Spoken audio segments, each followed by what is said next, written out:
Now we know in Redo TAV there's many different combinations and configurations possible, but we can split it into these 4 groups.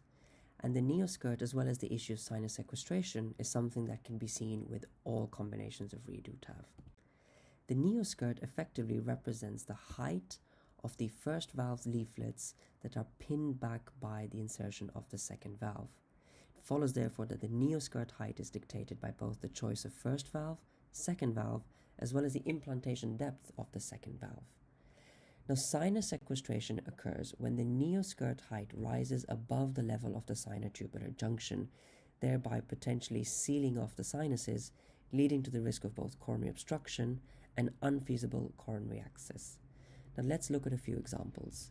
Here we have the sapien and sapien combination, which should be favorable for coronary access, but you can see here the catheter, although it appears to be at the level of the open cells of the sapien valve, because the first valve's leaflets are pinned up, you can see that it acts as a barrier for the catheter, which cannot cross through those open cells due to the Neoskirt. This is an example of an evolute in an evolute, which would have a higher Neoskirt, and here again you can see the catheter is at the right level to cross through the open cells, but it's blocked by the Neoskirt of the first evolute valve, which acts as a barrier.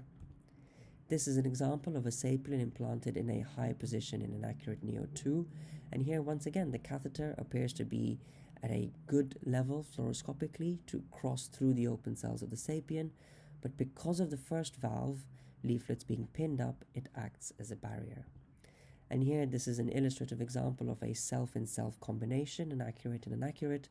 Once again you can see the catheter is being blocked due to the barrier created by the first valve's pinned up leaflets.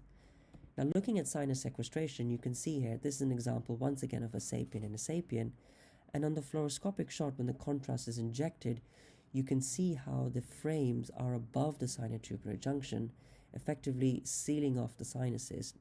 And although you may not get coronary obstruction because there is flow, you certainly will have unfeasible coronary access in this setting. Here you can see you've got a sapien inside of an evolute valve, and again that Neoskirt caused by the sapien frame is above the sinotubular junction, and so the catheter cannot drop down into the sinus for coronary access. And even if you use a different catheter with a different approach, this is an EBU, you once again cannot enter into that sinus, which is jailed, and therefore you have unfeasible access.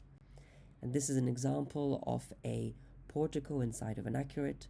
Once again, you can see those pinned up leaflets of the Neoskirt arising above the sinuses, blocking entry by the catheter.